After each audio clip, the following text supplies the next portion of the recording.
ভগবান শ্রীকৃষ্ণ কেন তার মস্তকে ময়ূরের পালক ধারণ করেন? এর পিছনের কাহিনীটি ত্রেতা যুগের সঙ্গে যুক্ত। লোকমান্যতা অনুসারে একবার বনবাসে থাকাকালীন মা সীতার খুবই পিপাসা পায়। রামচন্দ্র দূর দূরান্ত পর্যন্ত খুঁজেও জলের সন্ধান করতে পারেননি। চারিদিকে শুধু জঙ্গলই জঙ্গল ছিল।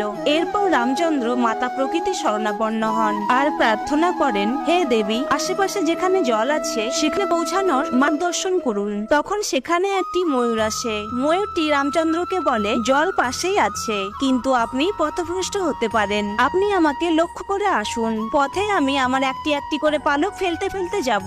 বলা হয় ময়ূরের পালক একটি বিশেষ ঋতুতেই পড়ে, কিন্তু যদি ময়ূর জবরদস্তি করে তার পালক অন্য ঋতুতে ঝরে ফেলে তবে তার মৃত্যু হয়ে যায়। রামচন্দ্রকে রাস্তা দেখানো ময়ূরটির পরিণতিও তাই হয়েছিল। জলাশয়ের কাছে পৌঁছতেই ময়ূরটির মৃত্যু হয়ে যায়। রামচন্দ্র ময়ূরটিকে কথা দিয়েছিলেন, তুমি আমার উপকার